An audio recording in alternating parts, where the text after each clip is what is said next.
just quickly out of the gate, I want you guys to know that Kristi Noem was rushed to the hospital yesterday with an allergic reaction. I don't know what that was. Could have been. It was Alex Padilla. It wasn't. Was it Alex Padilla, or could have been the Botox? I don't know what it was. I don't know. Immigration Barbie. But this was an actual headline. Look at this headline. Look at this headline. Ice Barbie Kristi Noem rushed to the hospital. Now, granted, I know it's Daily Mail, but still, this is you. How irresponsible is that? Don't call her Ice Barbie.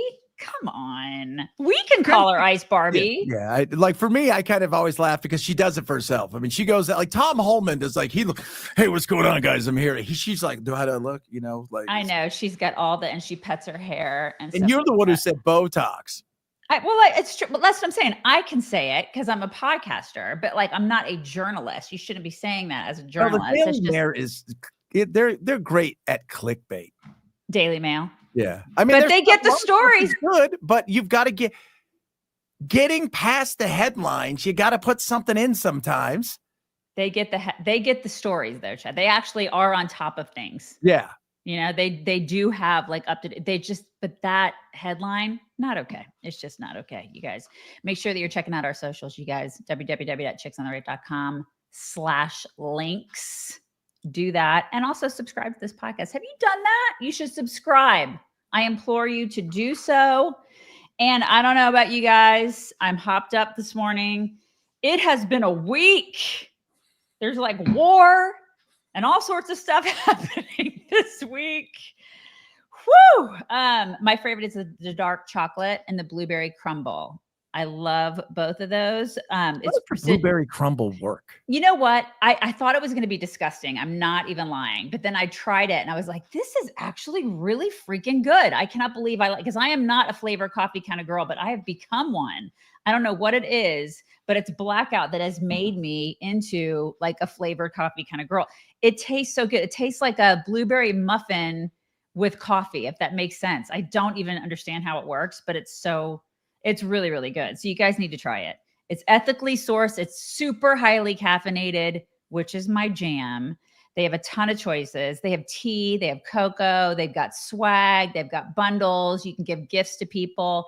Who doesn't love a coffee gift? You guys definitely check them out. Go to blackoutcoffee.com/chicks. Use code chicks at checkout for 20% off your first order. It's strong. It's good, strong stuff. blackoutcoffee.com/chicks, code chicks. Kat Timpf. You know Kat Timpf. She's back. She's cancer-free. She's got herself a baby. I love that. She was back this week, so she's hosting. She's 36 years old. She returned to Gutfeld on Monday night following her maternity leave, and she delivered the news that she is boob-free and cancer-free, which I think is really lovely. Do you like Kat Timpf? Do you like her? I do. I like her. Or are you just ambivalent? I've talked to her on a few occasions. Had her on. You know, I'm a Kennedy fan. Oh, I love Kennedy too. But I grew up in Southern California, and Kennedy was a jock at the station, the cluster that I worked at, for K-Rock, and then she went off to MTV. That's right. I remember her from her MTV days. Yeah, yeah. And what's the song? The Goo Goo Dolls wrote a song about her. Really? They did? You didn't know that? Yeah. I did not know that. Yeah, I need to know what song it was. The Goo Goo Dolls? Goo Goo Dolls. Wrote a song about Kennedy or Kat? Kennedy, right? Kennedy.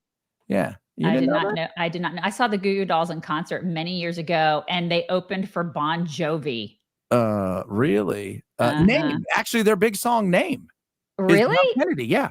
Oh my gosh, I didn't know that. Now I have to go listen to that again today. That's kind of cool. Anyways, she said that she got her boobs like cut off because she joked she didn't want to risk her life for some 32As. I can respect that. Well, that's why I want to do a charity called Bring the Rack Back. Bring the rack back. I love that. Right? Don't you? I think we should do a charity where we help women who've had mastectomies and bring the rack back. Bring the rack back, and so we'll get them racks. I love that. I think that's fantastic. So yay her.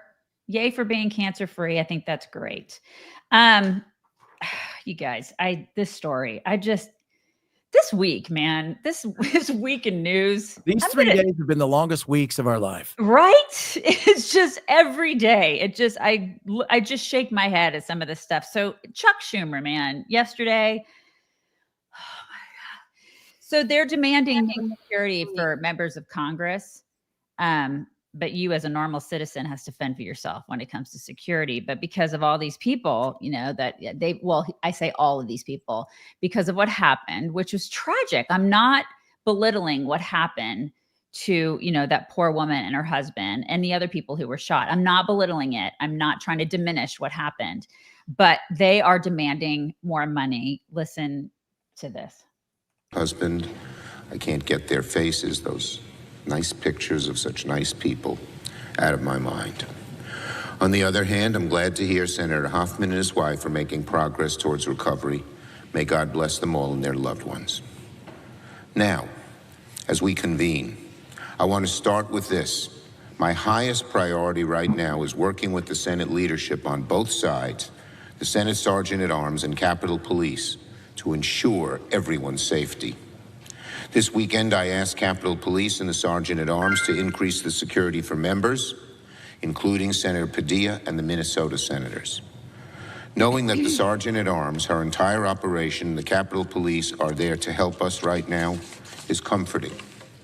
Tomorrow, the Senate will hold an all-members briefing organized at my request and that of Senator Thune, with the Sergeant at Arms to talk about security for members.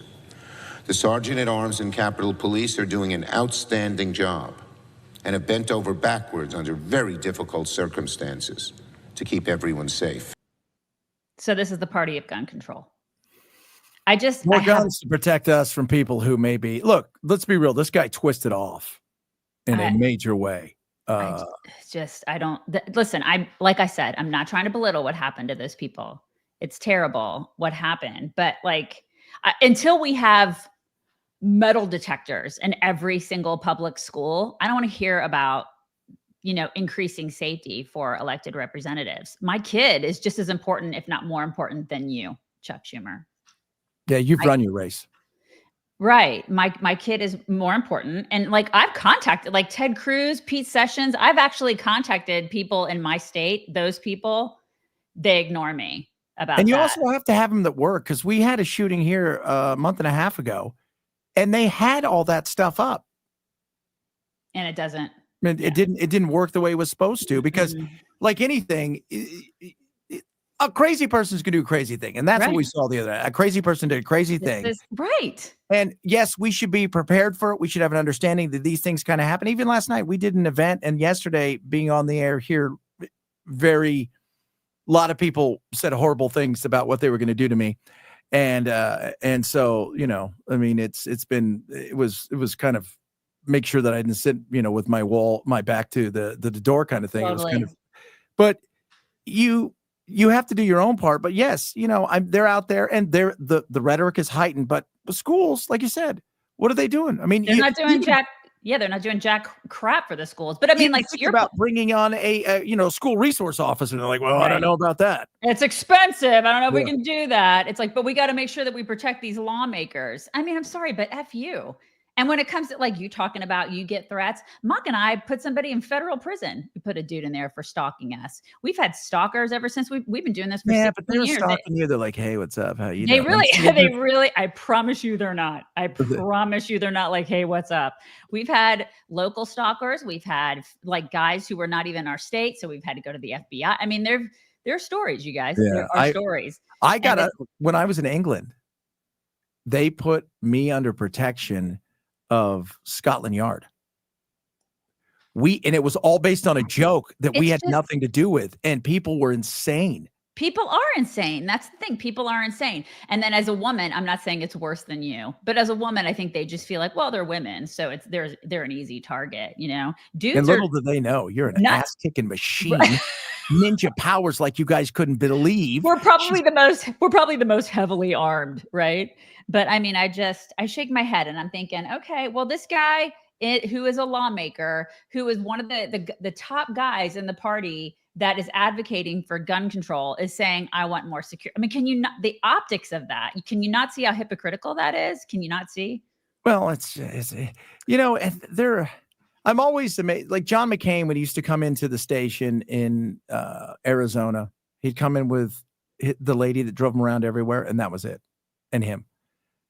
Doug Ducey would come in and you would swear the president's been there. They had a car come before and they sweep the place. Yeah. Then there was like four different, there's cops. Then there's guys in black suits. Hey, the Eagles landed. Of course, he's the governor. The pigeons here, whatever they say, Yeah, but John McCain, he spent 5 years in a POW camp. I kind of feel like after you've done that, you're like, I'm okay. I can probably take care of myself, right? Yeah. So, but in today's world, there's a lot of loonies out there. You know that. I mean, you can, like you said, you put people in federal prison. Right. People say stuff all the time that are just insane, and you don't know whose elevator stops at crazy rather than goes to normal. Head on a swivel, you guys. Head on a swivel. So speaking of legislators and people in charge wanting more of your money, you guys, liberal cities now, these people who are in charge of these liberal cities who are in the riot cities, they also want more of our money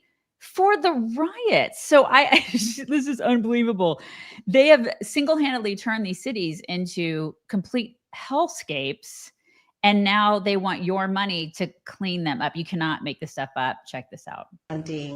Full accountability and reimbursement for the local costs incurred, including injuries to local officers and damages caused by the chaos unleashed when the Trump administration recklessly deployed the military and ICE agents into our communities.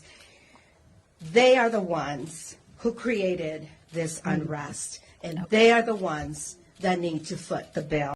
Okay. After you ever watched the guy doing sign language, thinking, "Are you really doing sign language, or are you lying to us?" I always wonder too, like, what are they saying? Because he could very well be like, "This chick is batshit." Or how many of them get caught every year where they're doing this, and then you find out that's not sign They're language. not doing it at all. A deaf person's out there going, "Wait, he's not saying what you're supposed to be saying." How would I know what she's saying? Because I can't hear what they say. Right. So they want more of your money, you guys. That's after giving billions to illegals. They're blaming this on Trump because of course they are. Of course it's Trump's fault. Like their hangnails are Trump's fault. What is even happening at this point? Yesterday, I go back to when you played the stuff in Oakland. As bad as the riots were, it was Mad Max Beyond Thunderdome. It is Mad Max Thunderdome. Right. And then they're like, what? And they're like, what? We need your money. We need federal money. We need money from you guys in different parts of the country to help us with this. Because this is Trump's fault. Are you kidding me? Everything's Trump's fault. It's a hard no. Defund New York at this point. Just defund them. I'm just over it. Okay, speaking of whack jobs, I'm trying to get as much of the whack jobbery out of the way, but there's so much whack jobbery that I think it's just going to be a lot of nonstop whack jobbery today. You guys just settle in, get some coffee. We're going to get through it. Okay. There is an Antifa sharpshooter. You don't see this a lot. I haven't seen this a lot all over the news. It's not like it's splashed everywhere on MSNBC and CNN. But there is an Antifa sharpshooter who has been charged with threatening to kill Trump in an assassination plot. So that happened. His name is Peter Stinson. I think we have a picture of him. Yeah, he's just a guy. He looks just like a normal guy. He just looks like a, normal looking dude. He's a member of the far left Antifa movement. He was arrested for threatening him. He is a Coast Guard lieutenant and sharpshooter. I kid you not, this guy. So he served in the Coast Guard for 33 years from 1988 to 2021.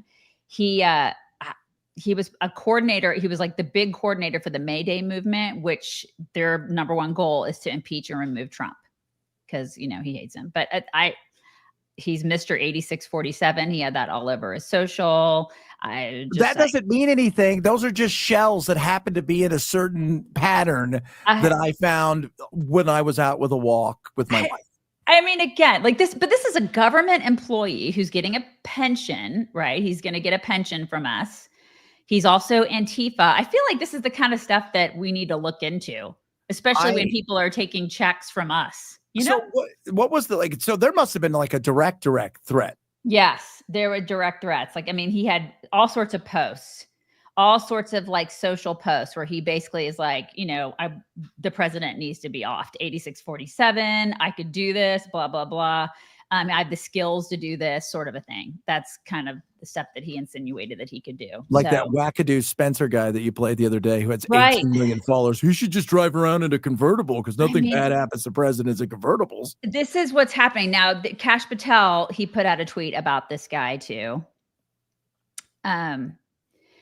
This is a guy who threatened President Trump's life using the 8647 language, the exact kind of copycat law enforcement is now frequently dealing with after former Director Comey's destructive Instagram debacle. So he's not the only one. There's a bunch of other ones out there. And to me, it's just baffling how casually Democrats are throwing this stuff around and they treat this stuff. And then they'll turn around and be like, you guys need to like tone down all the tough talk. You know what I mean? Like it's the rhetoric.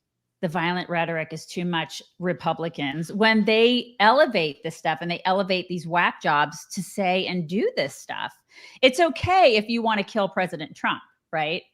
This is what they look at it is the ends justify the means, right? That in their mind, it's regime change. It's nuts. It's completely nuts. You got Tim Walz out there, Maxine Waters, Nancy Pelosi. I mean, all these people, we could just go down a huge list of Democrats who have spewed that rhetoric just freely and openly as if it's okay because it's Trump. It's not okay. No, it's just not okay. It doesn't matter who it is. It's not okay. It's like when you're a kid and they're like, you should never hit a woman or a girl. You shouldn't hit anybody. No, it's just none of it. It doesn't matter what side of the aisle you're on. You shouldn't be advocating for murdering lawmakers, women, children, any human. Right. I don't know. I can't believe we have to say this. Like that's the thing. We have to say this. It's completely nuts. We also have to tell everybody don't eat Tide Pods. Right. It's nuts. So he was obviously unhealthy, and I think he needed Healthycell, you guys. That's what he needed.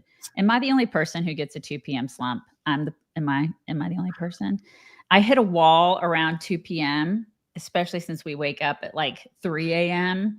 It's like pre-nighttime for me. So I don't want to drink coffee because that'll keep me up. And I hydrate and I take Healthycell's Focus and Recall. If you guys are not taking this, it's awesome. This is my jam for a little energy boost in the afternoon. It's like a power boost of focus within 30 minutes. I get that. It has nootropics. I think that's how you pronounce it. Nootropics. It gives you mental speed and focus. It's good for your brain health. It has the equivalent of 11 pills put into this tiny packet of goo, which is really, really yummy, right? It's good stuff. It's peach flavor too, which I love it. And they're all awesome. I take the hair, skin, and nails, which is the only reason that my hair has grown over the past year and a half. I kid you not. It's the only stuff that's worked for me.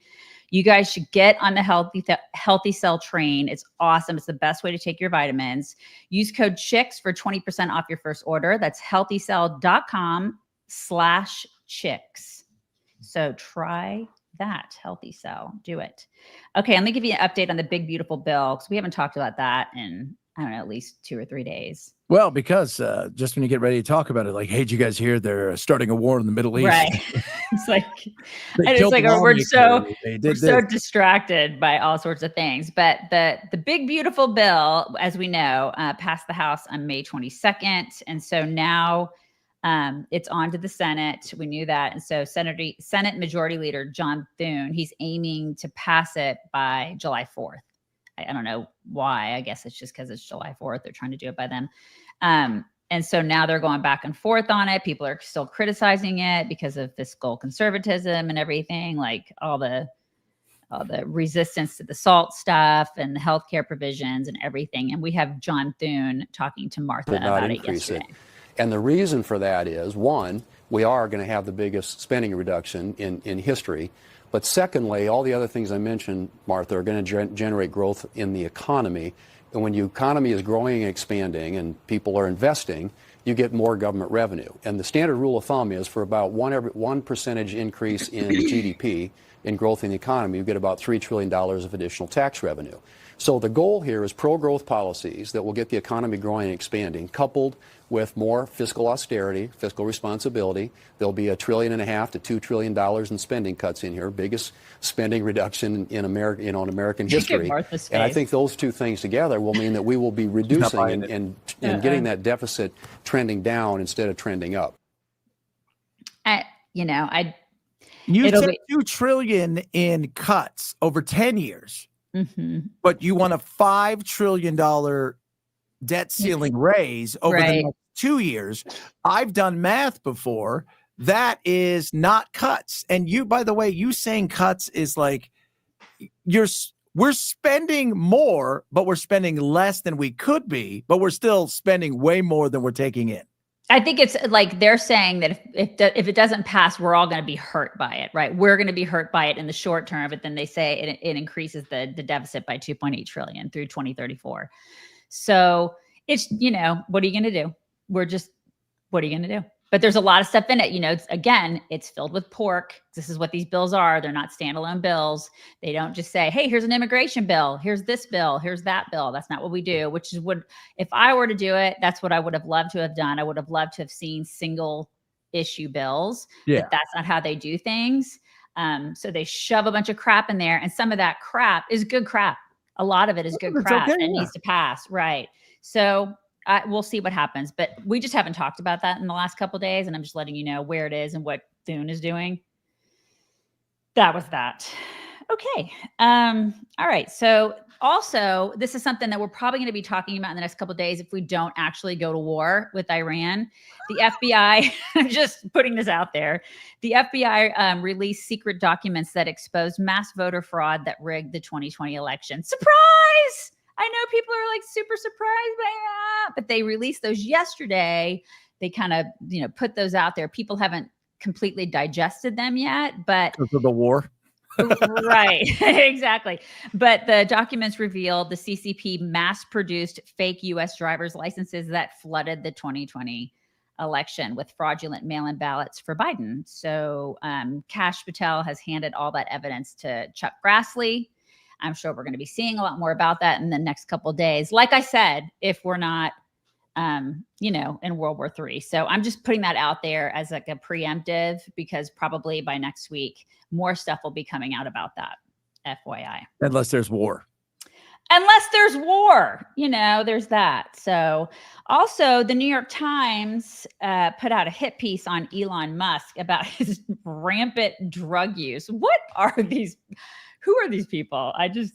They accused him of being a complete druggie while he was in the White House. And he was like, F you, I'm going to take a drug test. Okay. This is all so bizarre. But so yesterday he put out on social, he put out on X, hey, here's my drug test that I took to show you that I'm not, in fact, a druggie. Here it is.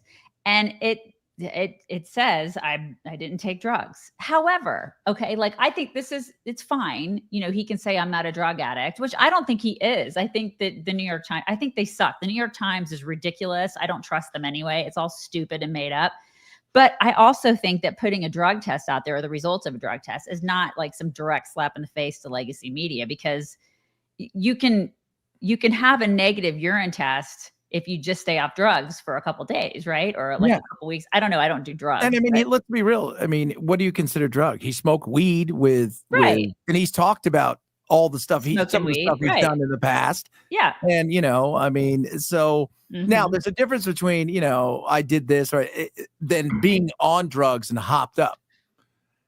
He's, you know, he's on the spectrum. Let's all be honest. High functioning Asperger's, whatever he's got. Right.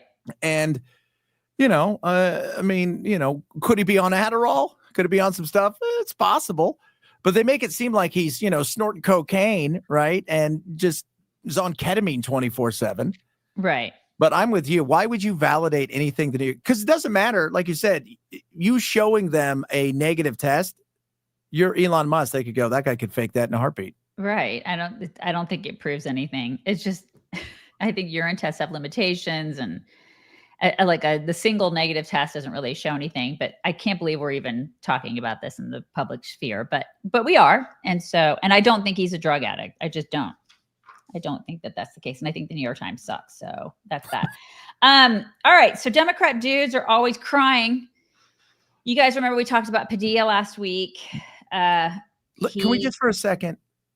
Padilla was the talk of the town for about 90 minutes. And then Israel came in, stole his thunder, And he's like, there was a shooting, and then now America's involved, and he had to get back his place. He wanted his, He's like, wait a second, I wasn't done with my 15 minutes of fame. He got 12 minutes, and that was it. He's like, I'm not done. I have 3 more minutes. I need to get on the Senate floor, which is what he did yesterday. He was on the Senate floor, and he did his best Adam Kinzinger impression yesterday. He just got up and he cried. You guys, he is a thespian, this guy. He's an actor. So we have him crying. You guys can watch that. You've seen the video. I was pushed and pulled, struggled to maintain my balance.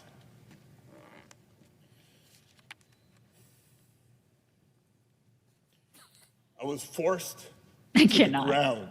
Oh my God. Oh no. First on my knees. Oh no. And then flat on my chest. And as I was handcuffed and marched down a hallway, repeatedly asking, why am I being detained? Not once did they tell me why. Can you even with this guy? All right. And you know how... Now, let me ask you, Alex, did you go there? Were you feeling the thing? Because I want you to be in a position, put yourself there. You've got to go stretch, get he was coached. Character. So it's exactly what he went through. I want to know if taxpayers paid for his acting lessons. Daniel Day-Lewis coaching? Yeah, I just want to know who actually taught him to act like this. And you know how Democrats get a memo, like they all get some sort of, we've talked about this a million times on the show, where they get a memo and the legacy media gets a memo. It's like, okay, guys, this is what we're going to say next, and go. And in this case, they were all told to say, hey, he's mild-mannered. Watch this montage. Padilla knows one thing about Alex Padilla. He's one of the most mild-mannered, decent people you'll meet. I know Alex Padilla to be among the most mild-mannered of colleagues. And Jamie is right. He is very mild-mannered. He's not the type of person who would necessarily do this. People who may not be familiar with Senator Padilla, he is one of the most mild-mannered, nerdy, soft-spoken. Who thinks of him as anything other than a reasonable, mild-mannered senator. Oh. I mean, if you didn't think this shit was staged before, come on. Look at that. Mild-mannered, like mayonnaise. Yeah. Like, I mean, they fed them the talking points, and then they all just, they are total sheep, these people. Absolute mild-mannered, but the guy, whoever the guy was that was playing Alex Padilla on the day that he came into the middle of a press conference, not during question and answer time, exactly, started screaming about whatever he was screaming. And still to this day, there she was. She just kept doing her thing. And he's 6'3", by the way. Yeah, he's a big dude. And that little dude moved him out of the way. And the reason was, and I was told this the other day by my friend Ken Weaver, he's all, Chad, it's all about leverage, right? He got underneath and he got the leverage. Once you get the leverage, it's over. And then he probably had shoes on that were slippy. It's like in football. You got to get them from underneath. You go for the legs, man. Yeah. That's what you do. Always go for the legs. Okay, this was by far my favorite reenactment of yesterday's ridiculous reenact. Like, this is it. This is a spectacle. To the ground. First on my knees. On his knees. And then flat on my chest. This is it, you guys. The cat does it for me. The cat was the best part of it. The way that he gets in a character. It's just ridiculous. It reminds me of the great Daniel Day-Lewis. You just love him, don't you? My buddy worked on Last of the Mohicans. He goes, dude, he lived in a teepee. And then he worked on the last part of Last of the Mohicans. He's like, why is he living in a teepee? Then he worked on all of Lincoln. You had to call him Mr. President. Acting. It's acting, Chad. It's acting. No, you don't understand. This is a great thing we are doing here. What does Fred Thompson say? Politics is Hollywood for ugly people. It is. He's so right. It absolutely is. Because like, how much better would that have been if it was like a real actor? I was taken to the floor by a horrible man who wanted to kill me, eat my soul, but I said nay. Like, how much better would that be? They're just they're so predictable. And then there's another one now too. He's a New York City comptroller and mayoral. Of course, he's running for mayor. This guy is running for mayor. His name is Brad Lander. Listen to his voice too. This guy screams testosterone. He's just, I mean, no one's ever heard of this dude until now because he's doing what he's doing. He's pulling a Padilla. This is what he's doing. So he tried to sneak a dude out that I think was illegal. And he was trying to dodge. They're all handed one. Right. They're handed an illegal and they're like, I got to get him. I got to smuggle him out of here. They're trying to smuggle illegals out. And he was all, I'm not obstructing, blah, blah, blah. And you can't arrest a U.S. citizen. I'm pretty sure he doesn't have the authority to ask for the warrant that he was asking for either. But here's what happened. You don't have a judicial warrant. You need a warrant. You have a judicial warrant. Keep going. Back up. Sorry. Back up. I'm gonna make this difficult. Sorry. Back up. Just back up. Let's not cause any problems. I will let go when you show me the judicial warrant. Where is it? Sir, where is the warrant? I have my hand here. I would like to see the warrant. I would like to see the warrant, and then I will let go. He just wants to see the warrant, you guys. That's it. He just wants to see the warrant. The greatest thing. First of all, sir, are you holding on to us? Because I feel like you're holding on, like trying. And secondly, you're a comptroller. Mm-hmm. We don't even know what you do. I think it's like, what does a comptroller do? Does anybody know? Accounting stuff. But okay. They're like, all right, look, here's the deal. It's like the movie Taken. They're going to take you. Wait, what? But it's only because it's going to be better for me. All right. Uh-huh. Yeah. Now let's go to the cameras and I'm going to scream at the ICE agents. I'm taking this illegal out of here. I'm shielding him. Yeah. And I don't think he has the authority to ask for that. I don't think he's allowed to do that, but he's doing it because he just wants to be an obstructionist, because he wants to get press. He wants attention. This guy, he's just like Padilla, just like it. This is what Democrats are doing now because they're not winning on policy. So they're like, I want attention. Look over here. I'm running for mayor, by the way. Please vote for me. And here he is getting escorted out by Hochul, and he's getting applauded by the sheeple outside in the city that smells like urine, by the way.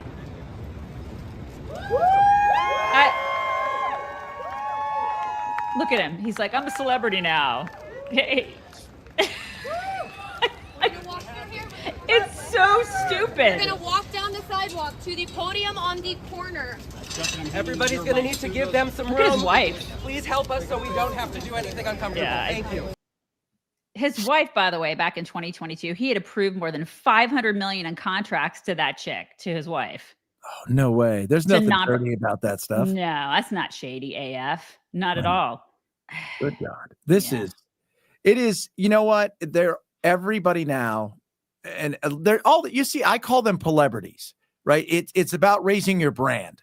Because even if you don't get elected now, everybody knows who you are. Right. What's my brand awareness? How can I raise my brand? How can I get on all the shows? How can I do all the stuff? How can I get more followers? I'm going to get on TikTok. TikTok and the whole 9 yards. Right. And oh God, I went through hell. I mean, they're going to deport that guy to somewhere. I don't even know. But this is about me right now.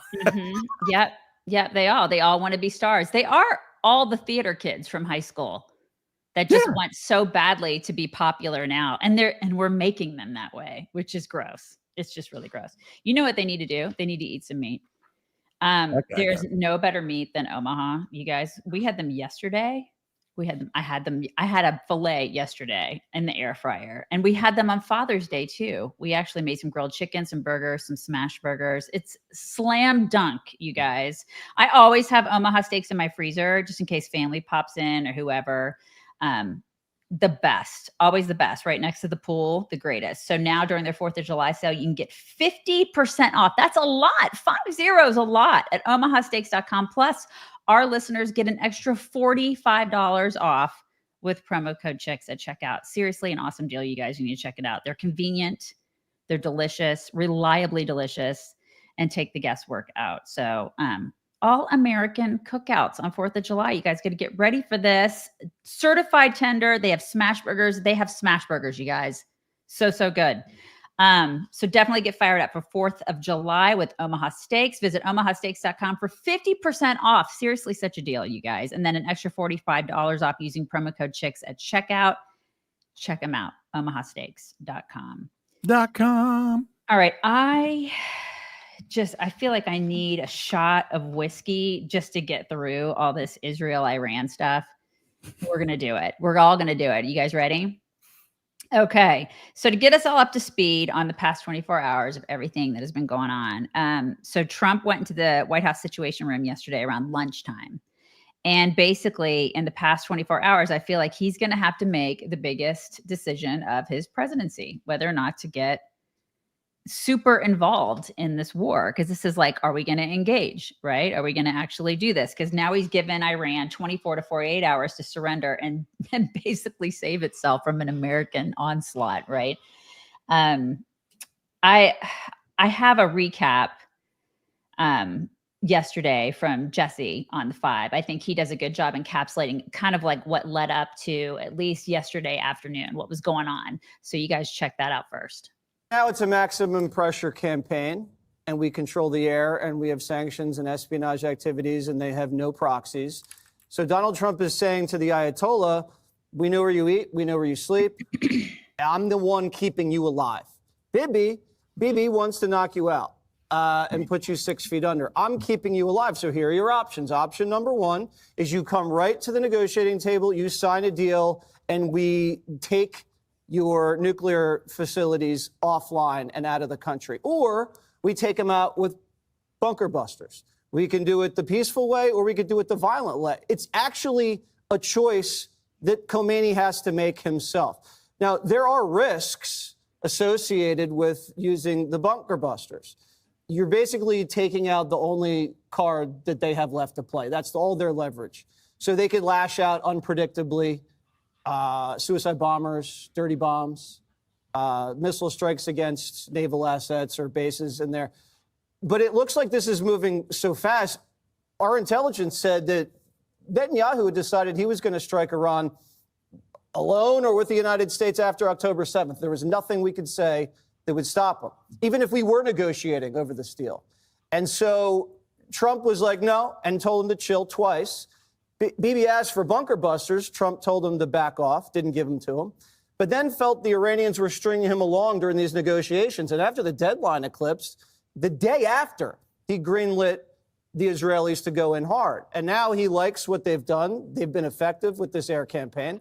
And now is the choice. Is he going to use these bunker busters to get the United States involved offensively in the campaign?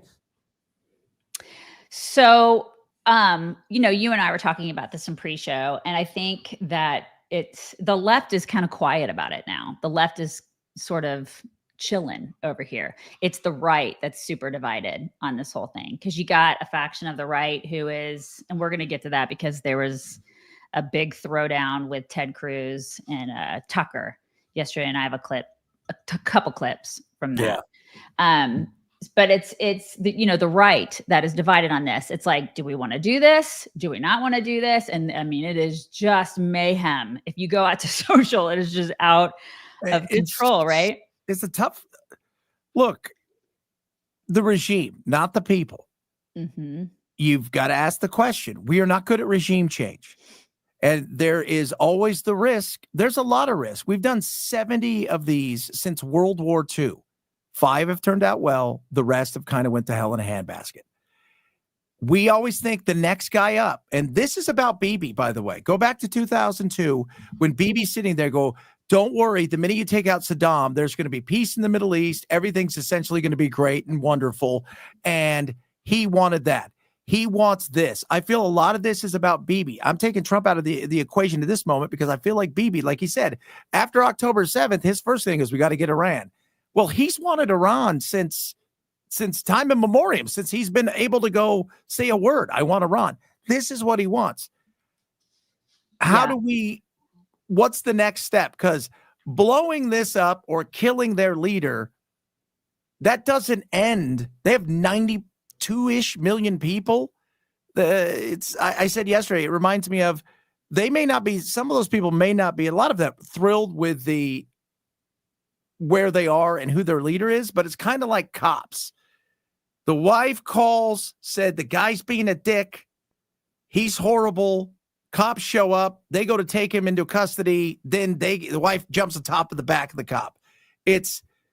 Are we getting ourselves into something where, that's my fear, that is far more drawn out because Bibi wants this in a major way? Okay, so a couple things. One, I don't want to go to war. I'm all for America first. I don't want to do that. However, I'm also old enough to remember that we had a lot of opportunities to take out Osama bin Laden before September 11th too, and our leaders didn't do that. That's just one thing. I'm just old enough to remember that. It's just a point. That's all. And then for people who are saying that Trump is completely inconsistent and they can't believe that he's doing this or that he's even considering this, and then it's just I can't believe this is going through his head. I don't know where you've been, because he's been completely consistent about this ever since his first administration. He's always said, I don't want Iran having a nuclear weapon. I don't want him having a nuke. I don't want him having, I mean, he said it so many times that people should be paying attention to what he said. He has been resolute on this. He does not want them having a nuke. That's the one. I mean, honestly, he said it a million times. So if people are surprised by this, I'm not surprised by it. I'm not surprised by it. Do I want us in a war? Hell no, I don't want us in a war.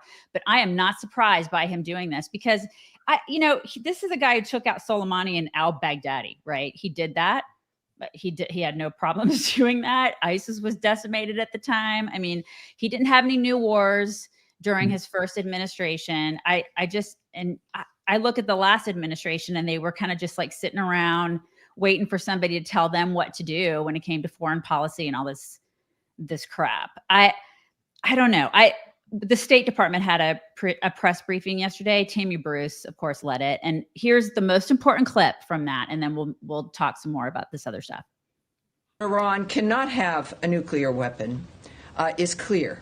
As the White House reminds us, since taking office, President Trump has clearly stated no fewer than a dozen times that Iran cannot be allowed to have a nuclear weapon, for anyone who's unclear on that fact.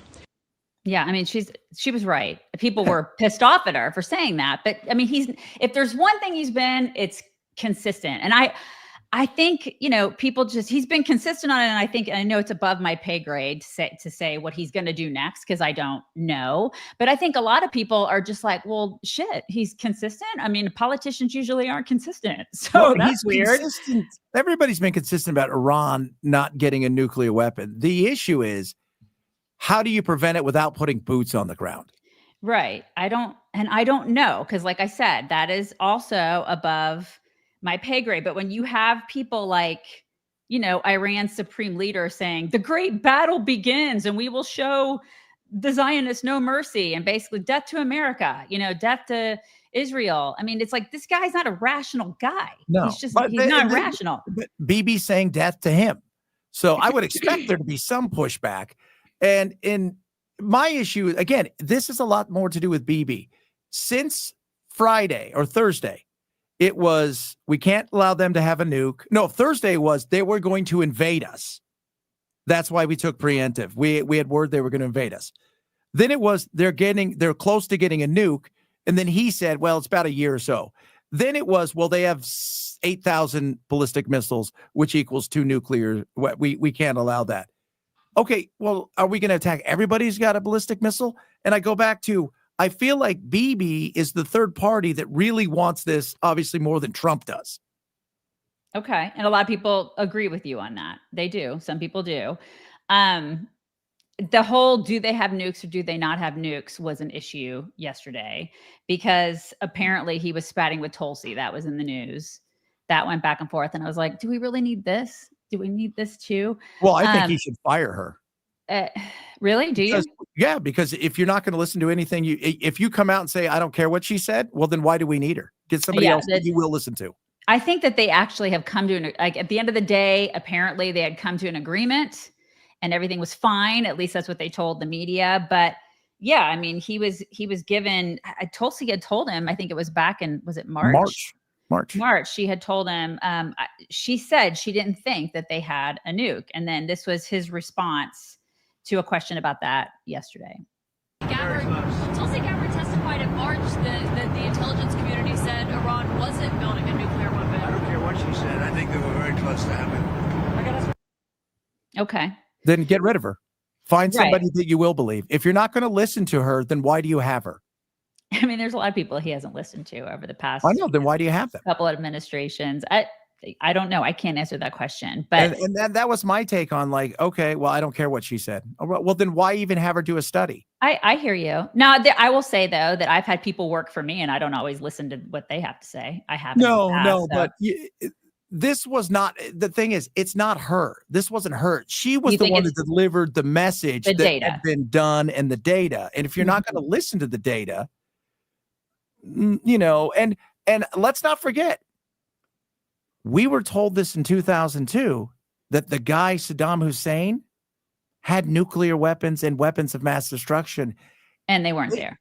They not only were they not there, they did. Did you know that they went out and actually did tests? They did testing to find out what message they could sell America in focus groups that would get us excited about going in.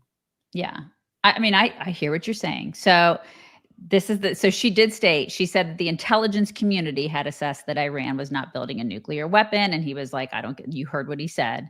So there was that. So, you know, fast forward to yesterday afternoon, I feel like they came to some sort of an agreement. At least that's what was delivered to America, is that they were fine. Everything was cool. And then Iran's supreme leader is all, we hate you. The great battle begins. It's going to happen. And then Trump's like, you got 24 to 48 hours. You know, we're going to see what happens. And then meantime, Tucker Carlson and Ted Cruz are fighting about the population of Iran. Here's that clip. I don't know the population. At all? No, I don't know the population. You don't know the population of the country you seek to topple? How many people live in Iran? 92 million. Okay. Yeah. How could you not know that? I don't sit around memorizing population tables. Well, it's kind of relevant because you're calling for the overthrow of the government. Why is it relevant whether it's 90 million or 80 million or 100 million? Why is that relevant? Because if you don't know anything about the country... I didn't say I don't know anything about Okay, what's the ethnic mix of Iran? Oh my God. They are Persians and predominantly Shia. Okay, this is cute. It's not even... You don't know anything about Iran. So okay, actually, I am not the Tucker Carlson expert on Iran. You're a senator who's calling for the overthrow of the government. You're the one who don't know anything about the country. No, you don't know anything about the country. You're the one who claims they're not trying to murder Donald Trump. You're the one who can't figure out if it was a good idea to kill General Soleimani, and you said it was bad. You don't believe they're trying to murder Trump? Yes, I do. Because you're not calling for military strikes against them in retaliation. And if you really believe that... We're carrying out military strikes today. You said Israel was. Right, with our help.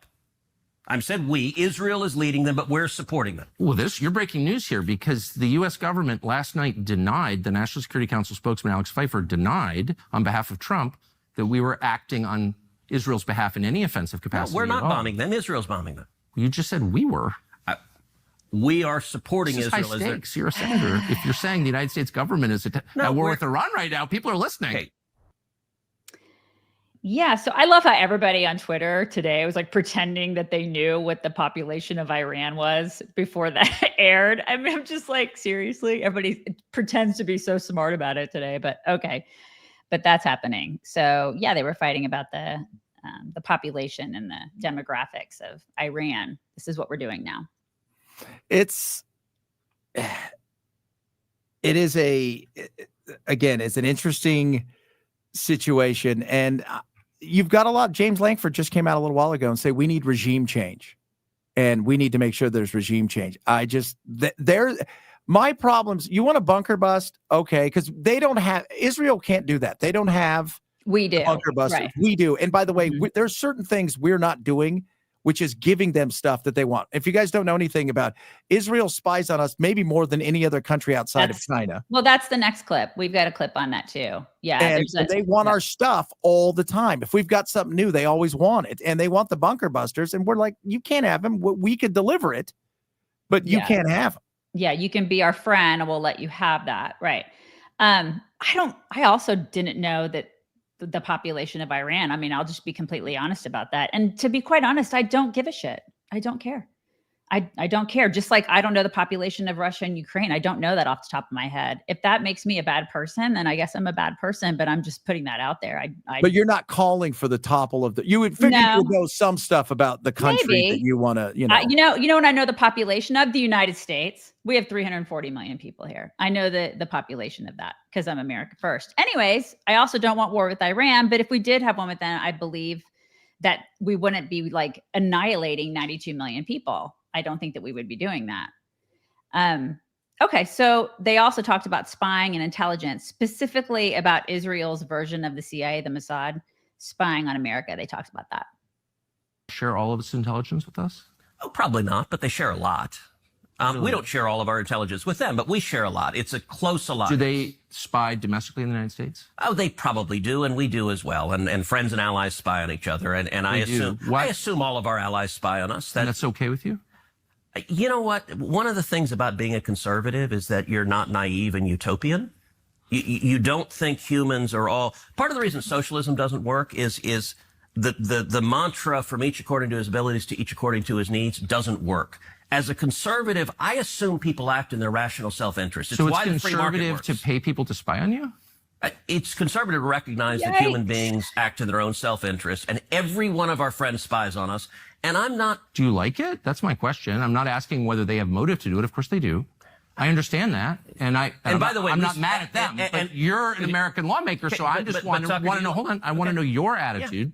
Yeah. You said that your guiding principle, in fact, the only principle, the only criterion. I said guiding, the overwhelming. I wouldn't say only. Is it in America's interest? Is it in America's interest for Israel to spy on us, including on the president?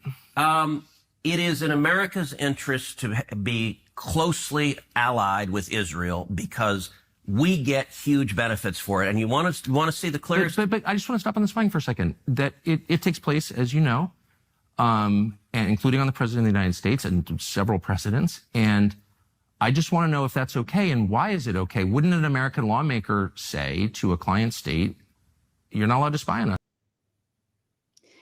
So that was an interesting conversation, right?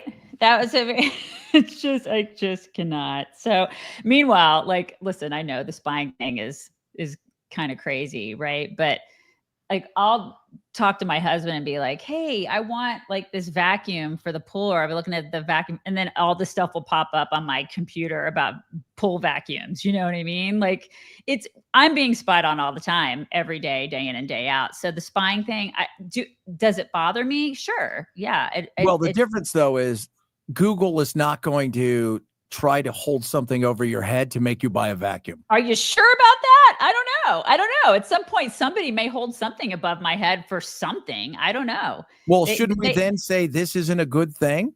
Everybody, like, I feel like everybody knows my business about everything. Well, that's because we put our lives out there. It's a much different thing. Right. Is it? Okay. So so this is, I guess we spy on other people. They spy on us. And how long has this been going on? You know, I mean, like, forever. What? The Mossad has always spied, always has. I mean, right. You know, so then what's the solution for that, Chad? What is the solution? No solutions. Do we just stop being like, we need to put in place barriers and obstacles, and we need to say boundaries with Israel and say, no, we don't do that anymore. Like, what is that? And they say fine, and then they still do it anyways. That's the thing. What is Tucker insinuating? Like, what is he trying? What is his end game here? You know what? With Tucker, I never know what the end game is. That's the thing. I don't know. Like, what would Tucker and Candace's and like Dave Smith? What is their end game? Is it to be not an ally of Israel? No, anymore? I think it's I think it's to feel not always beholden to Israel. You know, I said this yesterday. Everybody's like, they're our friends and our allies. I'm like, I know that. You also recognize we're their friends and allies. And, don't be the guy that nobody wants to hang out with, because every time we go out, you start a fight and we have to back you up. Every once in a while, you could just have a drink and a meal and you don't have to, do something ridiculous. And I think they feel like we don't want to be beholden to, certain powers to be all the time. And I think they feel like that there's a lot of influence with AIPAC here in America, and a lot of influence that they push out there through the media and through propaganda, in their words, that, we end up being far more beholden, and their relationship with us is far more take than give. And Okay, that's fair. That's their opinion. But like anything, what's the truth? It's usually somewhere in the middle. It is the Holy Land, Shannon. I feel the same way. I absolutely agree with you that it is the Holy Land. And I just will always feel that way. We had a conversation before we got on the air with producer Valen, and I'm going to try to frame this in the right way because I don't want to, I need to make sure that I tread lightly in how I introduce this topic. But say we actually did go into World War III. I look at this generation of kiddos, I say younger people, and they are sorely unprepared. And not just physically, but emotionally unprepared to fight a war. They're afraid to take phone calls. Right. Exactly. It's not I look at the greatest generation who, jumped off those boats in Normandy. Those were 17, 18, 19-year-old kids, right? You look at 17, 18, 19-year-old kids now, they are built differently. Yes. They are just built differently. So just the thought of war is just so different now than it was back then. It's just I can't even imagine. I just can't imagine. There's a lot. You go back to, they were fighting for a cause that was so great globally. And that was a true threat. Now, when we look at stuff, you think, who's telling us we need to go to war? What's their benefit from it? And why do other people's poor kids, in some cases, have to go die for your need to get somewhere there may be oil? But you don't think you don't think that culture and that the long game of that culture is a true threat to our society and to our well-being as a country? Iran? No. Just Islam in general. Well, that would be on us, though. If we allow that culture, by taking away our culture, allow that to happen. Otherwise, no, they're no threat to us. Okay. I mean, do you think, if you're trying to pay your bills, I saw Tim Dillon say this. Do you think, if you're trying to pay your bills and you're broke, are you going to sleep at night going, oh, Iran, this is all because of Iran? No. Is that culture, or at least that death cult that they have out there, is that a bad thing? Yeah, but you know what? It's their world. Let them live in it. If it comes here, then we fight it. But, and that's just it. And I think that's the issue that a lot of people are trying to make is, you got Lindsey Graham out there going, let's go to war kind of thing. And you're like, you're not going to war, Lindsey. Mm-hmm. But we could have said the same thing about Ukraine, though, too. And we've poured hundreds of billions of dollars into that debacle. But we poured hundreds of billions of dollars into Israel year in and year out, long before Ukraine was ever even a thing. And, we give them outside of Ukraine, up until the last 3 years, they have dominated. The most foreign money that goes to anybody is Israel for their protection. And, but it's also a proxy, right? Like Ukraine's fighting Russia for us, so we don't have to. Okay. Curious what you guys think about all this. I'll be very curious to read some of the comments that are here today, but we got 24 to 48 hours. And some people out there have sons, I won't include my daughter in that yet, but some people out there have, war fighting age sons. And I know it's freaking some people out. And I'll just be very curious to see what happens over the next 24 to 48 hours. My stepdaughter and son asked me 2 nights ago, if there was a draft, would we be drafted? And I said, well, there is no draft. And I said, if there was a draft in a few years, would you be drafted? I said, depending on how they do it, maybe. Yeah. And so, it's a fair question, for the greater good of stuff. I think, what is funny? How would we look at this, Daisy, if we didn't have 20 years and trillions of dollars into Afghanistan to turn the Taliban Afghanistan back over to the Taliban? And how would it look had we not gone into Iraq and there was nothing there and felt like we were lied to? Would this be a different question? Probably. That we would be asked? Yeah, and I think I think a lot of people fool me once, fool me twice kind of thing. Yeah, agreed. Plus, I just think we're just a different the soul of our country is different than it was 20, 30, 50, 60 years ago. The soul of course. is I mean, different. we have everything. We're safe. We're never going to be invaded. I mean, my God, we've got this thing here has changed everything. Social media and stuff. It's changed so many things. Yeah, we're very comfortable. Very, very comfortable now. So we should make everybody uncomfortable. No, I'm not saying that at all. I'm saying I don't want to go to war. I also believe that Trump doesn't want to go to war either. I don't think he wants to go to war either. And I'm also very, very grateful that he's our president and Kamala is not. Because you can only imagine what would be going on if she were president. You know what? If she was president right now, I can guarantee you almost as much as you could that we would be at war. Because the hawks behind her would easily overrun her. Right. Without question. Without question. So I'm grateful that he's in the position that he's in. And all the people who are poo-pooing the fact that, I shouldn't have voted for him. You're an idiot. You're a freaking idiot is what you are. If you're saying I shouldn't have voted for him. Yeah. Okay. Yeah. Let it play itself out. Now, if 3 weeks from now, we've got boots on the ground and we've got soldiers dead and this thing's become a giant, huge hornet's nest. Well, then there's a conversation to have for then. But, you know, it's like the hypotheticals are driving me crazy. Yeah. And the people who are standing on their pillars of, I think I know what's best, or I think I know what's going to happen. You don't know what's going to happen. You don't know what he's doing. 50 things that can happen. Right. And it could also be the one thing where nothing ends up happening. Exactly. And then what are they going to do? They stand like cats and they do this.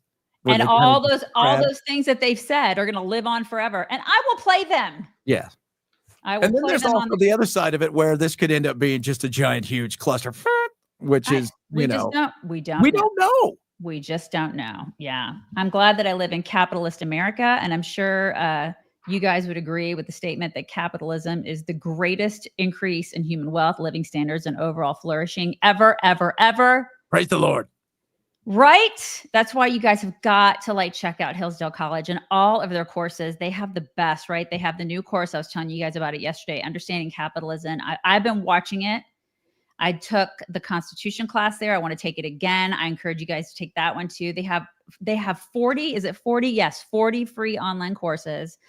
They're free, you guys. There's no reason not to take these. They're so fantastic. There's 7 lectures in the capitalism one. When I took the Constitution one years ago, I don't think they had 40. I think they just had a handful of them at that point. But now they've added so many more. You can learn about the stories of the book of Genesis, rise and fall of the Roman Republic, history of the ancient Christian church, all sorts of politics stuff. Go to hillsdale.edu/chicks. Get started by enrolling in the Understanding Capitalism course. That's a good place to get started. It's free. I don't know why you wouldn't check this out if you're interested in learning more about all of this stuff. That's hillsdale.edu/chicks. Do it. My wife did it yesterday because you guys. Really? I love that. They're great. They're so great, these courses. Jim Acosta, you guys, he's saying things. First of all, I think he's on, what is that? What is the platform? I can't remember what platform he's on. OnlyFans. Is he on OnlyFans now? Yeah, he's on OnlyFans. It puts the lotion on. Okay, so he's the hose again. It gets the hose. He's saying that farmers are far right, and that's a bad thing, you guys. Listen. Right in this country has kind of figured out a way to infiltrate, the heartland and to, basically pull, mom and pop from the farm to their point of view. Well, and as it turns out, a lot of those folks vote in these elections. I feel like we've always been I'm out here with the farmers and ranchers. I live amongst them. I'm kind of a little bit, I'm a tiny little rancher. I'm a teeny tiny. We've always been right. I feel like all of us are. When you think of America and the heartland, you think of Christian values, conservative values, family values. You don't think about your trans farm. Yeah, exactly. You don't think about Joe the rancher's not hey, I'm going to the Pride Parade this Saturday. You want to come? Me and the gay potatoes are heading off. It's just, what is he saying? He's being ridiculous. And then he also, on that contrarian podcast with those horrific people nobody watches that podcast. He joked about Ivana Trump, and this is just gross, you guys. Listen to this. question though, where are the ICE raids at the Trump properties? Yes. Could somebody call ICE on the Trump golf course in Virginia? Yes, You're telling me there's nobody in there that is undocumented or has some kind of squirreliness going on with their paperwork? Give me a break. Hey, how many immigrants has he married? Oh my God. He's got one buried at his golf course in New Jersey. Can you even with that? There are no words. Like what? He's an ass clown of epic proportions. And by the way, the only reason that you are in a position to profit off your insanity is because Donald Trump. Right. I just cannot believe he said that about Ivana. And the White House came out and basically was like, I'm paraphrasing, but basically you're a piece of shit. Yeah. That's what they said. Like, you're not even worth a comment because you're so gross. But to paraphrase, that's what you are. They're so gross. And then they'll lecture to all of us about, just listen. The moral mountain. Right. When they go low, we go high. Right. Really? Do you though, Michelle? Do you guys do that? Because I don't see it. That's not happening out there. No. I've always equated it. They look at it like what you guys hate, but our hate is a different kind. It's a good kind of hate. Because it's your Donald hate Trump. is mean. Right. Because it's Donald Trump, and we're allowed to hate Donald Trump and his whole family, and even his dead ex-wives. We can do that too. Which is buried on his property, treated with absolute respect. I mean, when she died, I mean, obviously there was some issues when they were married. Oh my gosh. But still, the fact that you would say something about that shows you everything you need to know. And those cackling hens, that was like a trailer park version of The View. It was bad. Really, really bad. Yeah. And that's saying something when it's a trailer park version of The View. All right. So yeah. And speaking of immigration, Arnold Schwarzenegger was on The View yesterday. I haven't seen him in a while. He's just been like hanging out with his farm animals on his farm lately. Well, he's got a new show out. His show, Fubar, is out. Really? Like it's great. It's what on do you Netflix. mean? It's not a reality show. It's like a show. It's a show about. He is a CIA agent who's retired, and he runs like a dry cleaner place, and his daughter's become a CIA agent, and he doesn't know, and she didn't know, and now they're stuck together, and the second season just came out. It's great. It is. It's really good. It's so awesome. I liked him before he was a politician. I kind of wish he would have never been a politician. Well, I was there when they recalled Gray Davis, and Gray Davis made knee-jerk reactions, and he wouldn't be recalled today, Gray Davis. Back then, there was a sway to really get rid of Gray. Arnold came in. I think he wanted to be a more conservative libertarian, but, not get rid of the liberal insanity. And then the unions crushed him. They took away all his power. They neutered him. It became a supermajority. He was just a figurehead. Yeah, he was. And you know what?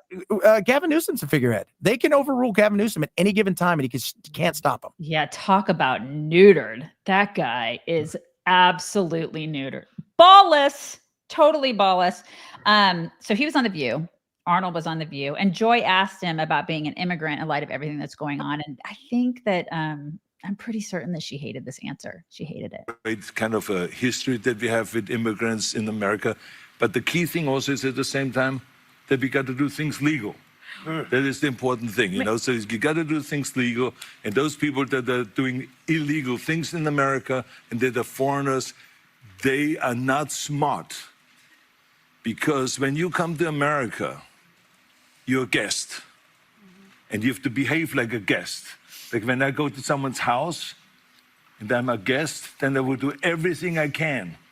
Keep things clean and to make my bed and to do everything that is the right thing to do rather than committing a crime or being abusive or something like that. So that doesn't really work in this country. So I think the important thing is when you become an immigrant, to think about, okay, I go to America because I want to use America for the great opportunities that America has in education, in jobs, creating a family, all of those kind of things.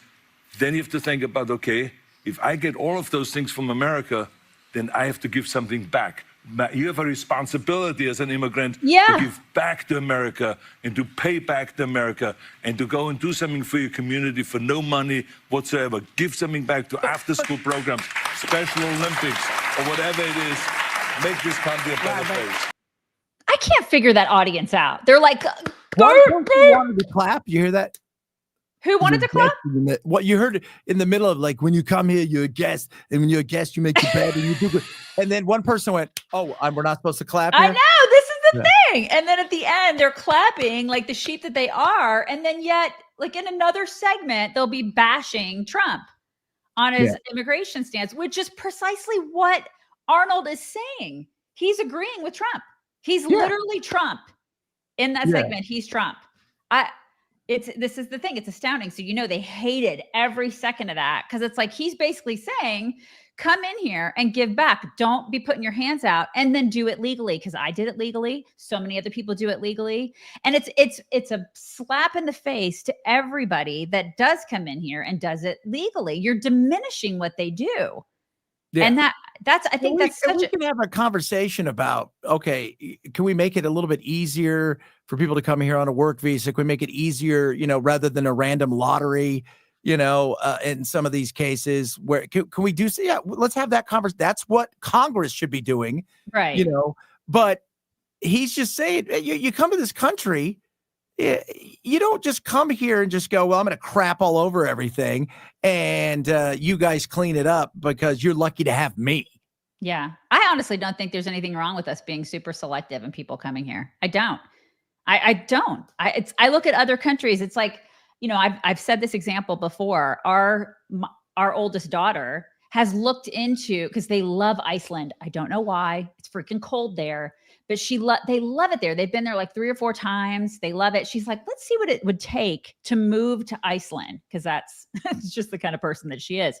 And it takes an act of God to be able to move if you're an American. And she's a successful, she does very well. Our oldest daughter does very well. Her husband does well. They're a great little family. And she's like, it's next to impossible to move to Iceland. Like, you have to make a certain amount of money. You got to do this, you got to do that. There's all these hoops you got to go through.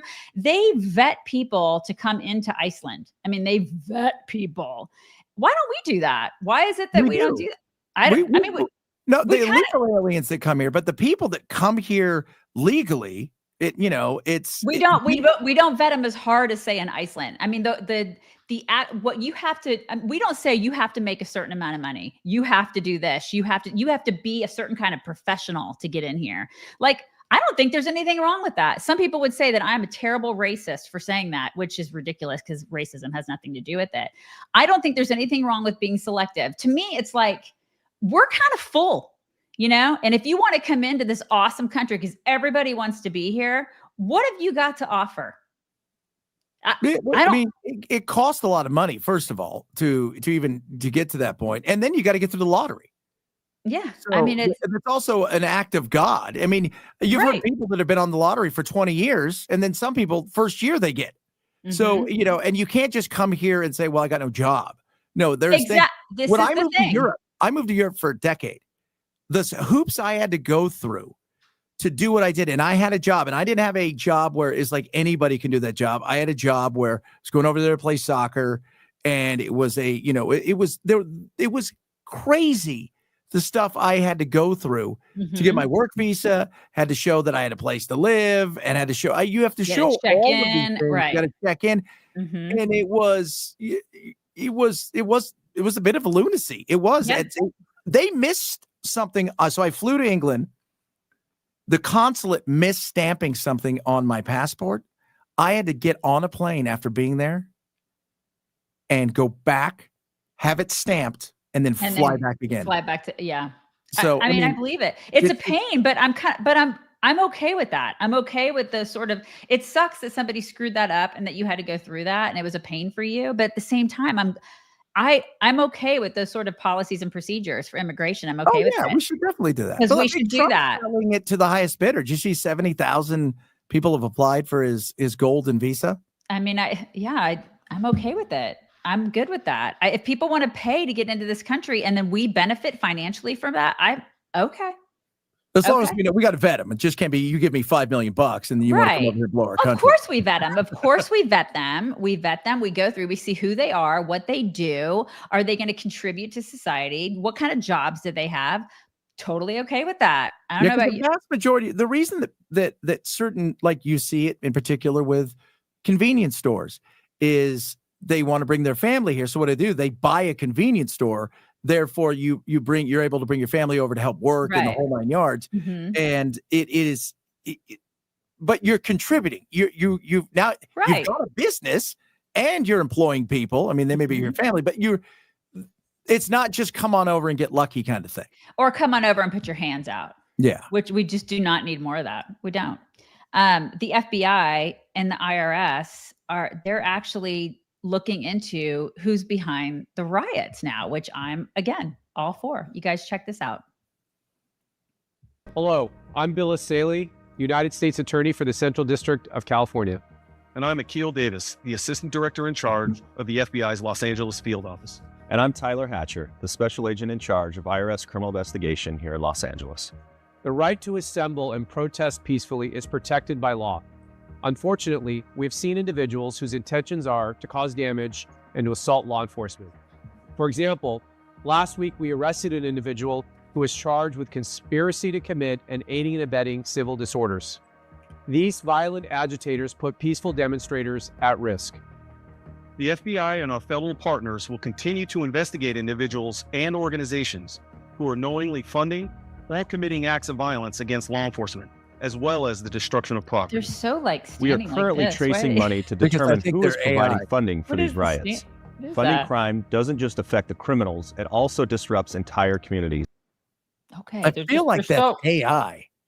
I don't know. They're actually going there, but they all were standing, and it's like they told them, "Hey, it's like they don't know what to do with their hands. It's like somebody was singing "Happy Birthday" to them. What do I do with my hands? Well, it just the way they sounded and looked, it felt like it was artificial intelligence. You can never tell anymore. No, God, no, you can't. Everybody has to ask you Brock. Could be in the picture and go, "Is that me?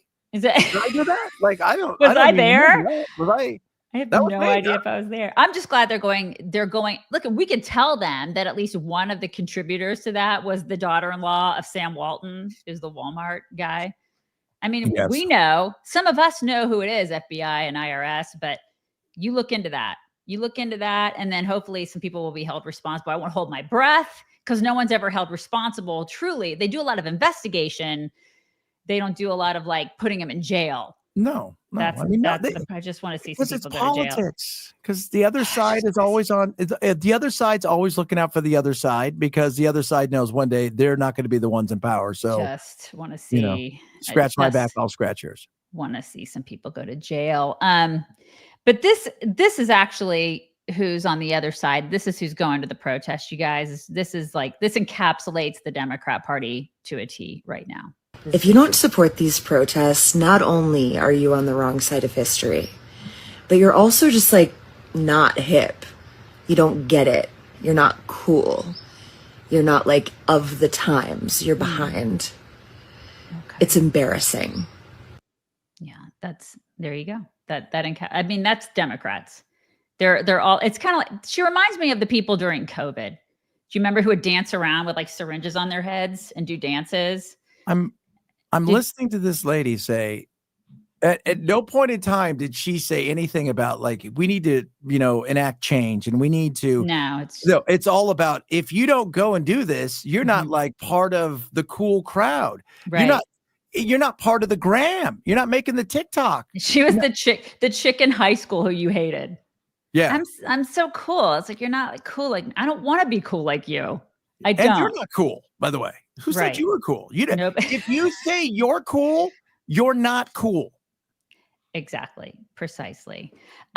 Okay. So we're gonna stop the show end the show with a moment of personal privilege, you guys. This White is privilege. It's my moment of white personal privilege. So the other night, my husband saw a post about a woman who was in hospice for pancreatic cancer. And she passed away this past Sunday night. It was just so sad, you guys. So she was single. She doesn't have any kids. And the post was written by her family, and they were trying to rehome her 5-year-old dog named Bear. which, you know, she really loved her dog. You guys just completely loved him. They were super close, as you can imagine. So Greg, my husband, he showed me the post and he showed me some of the pictures. And I was like, well, of course we have to take this dog. So we reached out to the family and he is coming to live with us this Sunday.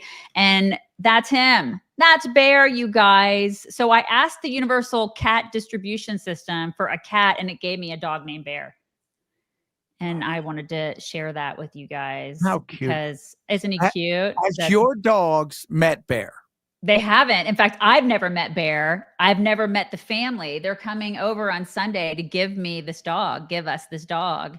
But I'll fill you guys in on all the things. I have no idea what he's like. I just know I asked her in advance. I was like, listen, is he good with other dogs? Is he good with kids? Is he good with livestock? That's all I need to know. And she was like, he's great with all those things. Like, he's just a super sweet love. He's a Anatolian Shepherd, Great Pyrenees mix. How old?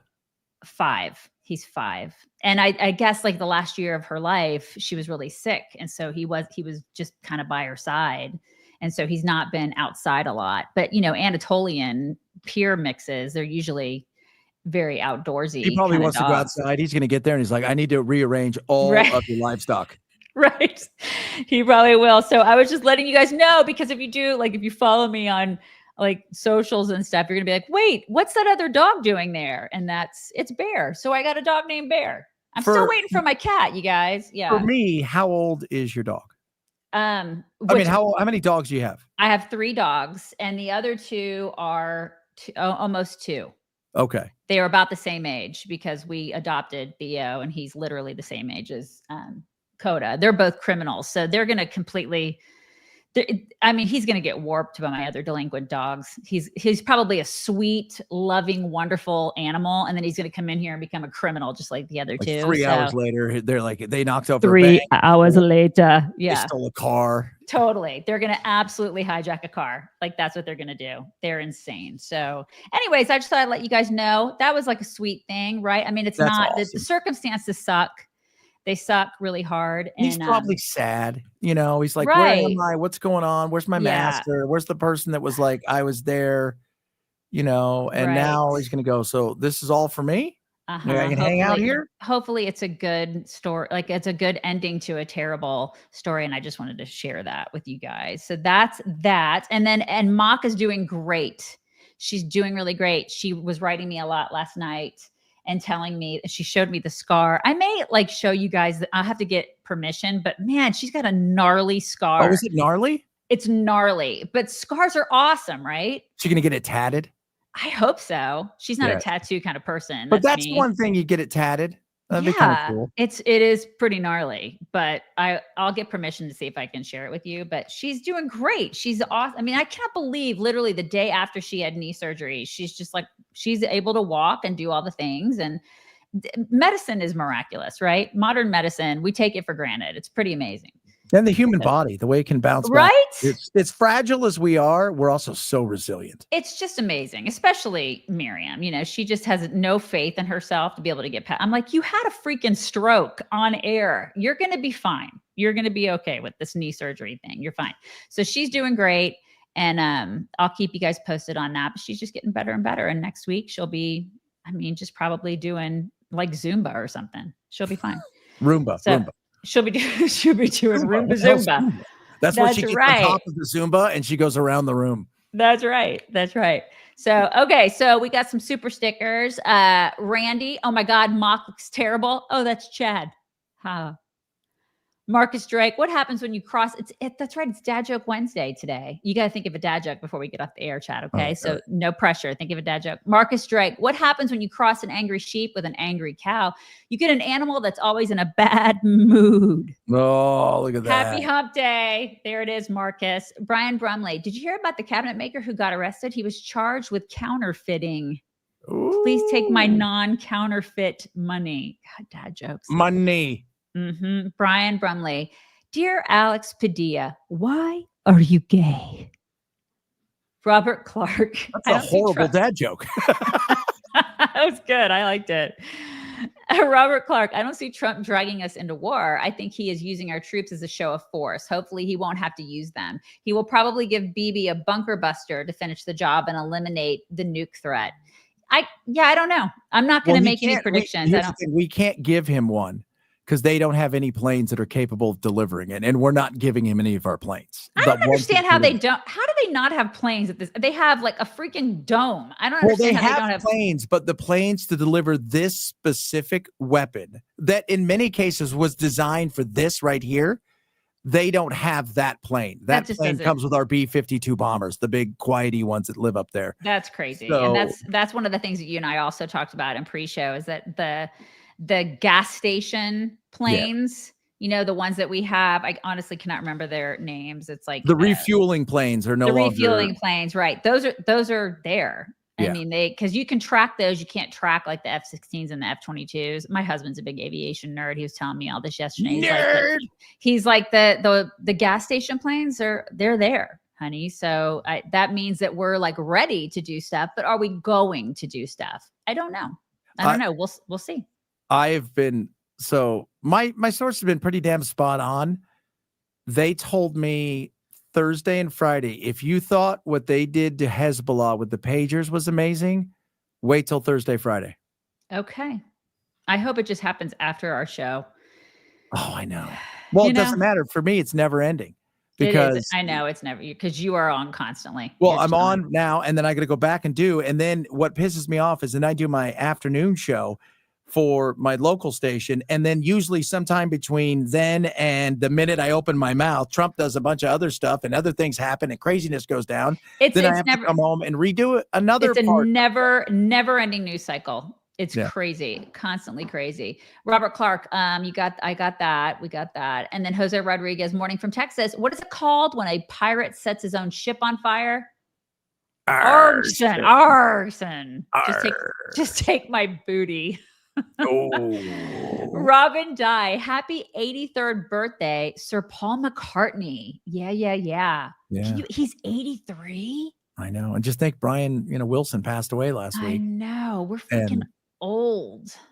Oh my! Is he the last one? Is he the last? No, Ringo's still alive. Ringo's still alive too. Yeah. Okay, all right. Laura Kate Baker, Trump will not bring soldiers into war. We can fight with drones, etc. Okay, it's a good. We'll see, but I don't. Well, I guess we're just going to see what happens. Yeah. Leah Shalek, Tucker has become an ass. Ted Cruz should have asked if Tucker likes the UK spying on us or France spying on us. Why does Tucker only ask about Israel? Because of the Jews, Leah. That's why. It's funny. Yesterday I got called anti-Semitic and I hate Israel. I'm like, I'm a Jew. I know. I have a question with Bibi, not with Israel or the Jewish people. Me. Just don't become like completely out of control like Candace and Tucker. Don't. God, no. I mean, they have a right to defend themselves. We should have questions. Here's my thing. I can handle the questions. I just like when I see Candace and Tucker, I'm like, what are they doing? Like some of the stuff she's writing about him being Satan. I'm like, can we calm down? Can we just all calm down? So, well, you know what though? You look at that and she went into a way where, even when with Macron and her, it's his dad and his son and his wife. And she went into a different kind of, shocky kind of thing. Conspiracy spiral. Yeah. Yeah, exactly. Okay. Teresa Raimundo in World War II, Patton knew we should have A times 3D Stalin. Did I get that right? But leadership was like, we can't do that because they were our friend. Millions of lives and dollars could have been saved. I don't know if I said that right. Curio 23. What is a computer's favorite food? Microchips. Oh, you see what he did there? You see what he did? I did. Really good, Curio. Teresa Raimundo. If the last administration had let Israel do the job in October of 2023, this wouldn't be an issue. Instead, we kowtowed to destructive college protesters. I mean, they're very, very demanding, those college protesters. They are. Teresa Raimundo, this site sure is picky about certain words, censorship. Yeah, did you try to type something in? They were like, you can't do that. They're so weird. So weird. Bo Mama 8. I saw that clip of Arnold in The View. The gasp and then Sonny trying to stop him talking was priceless. The audience has signs that tell them when to clap, laugh, ooh, ah. I can see that. Jose Rodriguez, what did the gay rancher say to the farmer plowing his field? Hey! See, you should have told that to Jim Acosta. Just take my seed money.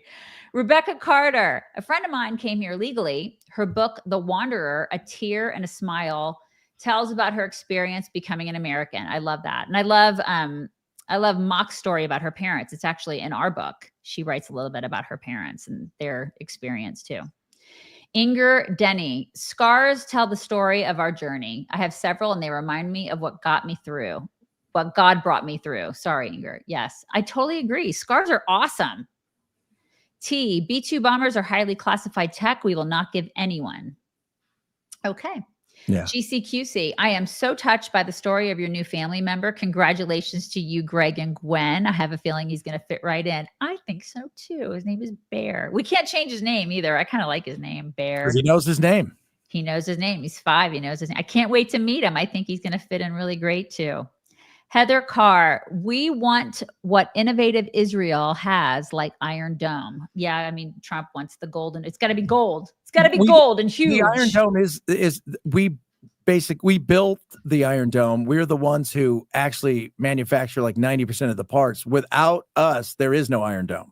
And so we know how to build it. Yeah, so we know how to build it. Now, the difference is, though, you could defend like New York City, but defending America is a totally different story. That's a giant dome. It's a big ass dome, you guys. That's a BAD, a big ass dome. They should just call it that. The bad. Randy Craig, after the discussions on here, I either get angry or just avoid it at all, especially before bed. I have COTR night fighter flight. Love you guys. We love you too, Randy. Don't get mad. It's just we have to talk about the things. That's what we do. It's okay. We're all friends here. It's all good. You know what? We have to ask the questions. We ask the questions. Because we have all, for too many years, we have trusted way too much. And it's come back to bite us. And those people that we trust never, ever get in trouble, never get punished, never get, thrown out of polite society. They get to continue to go on doing certain things. And so we should be asking more questions. Not that we don't do something, but let's make sure we measure twice, maybe 3 times before we cut. We're the critical thinking conversationalists. That's what we do here. Praise the Lord. That's what we, PTL. That's what we do here. You guys bring it in. Bring it in. It is Wednesday. We got one more day this week. So tomorrow's our last day on the air of the week. And then we will be back next week. Good Lord, I need more coffee. You guys have a wonderful Wednesday. We will talk to you tomorrow. Bye, guys. Bye. Hello, beautiful people. This is the Chicks on the Right's Indian correspondent. Thank you for watching or listening. Be very sure to like, subscribe, and ring the bell to stay up to date on all of their delicious content.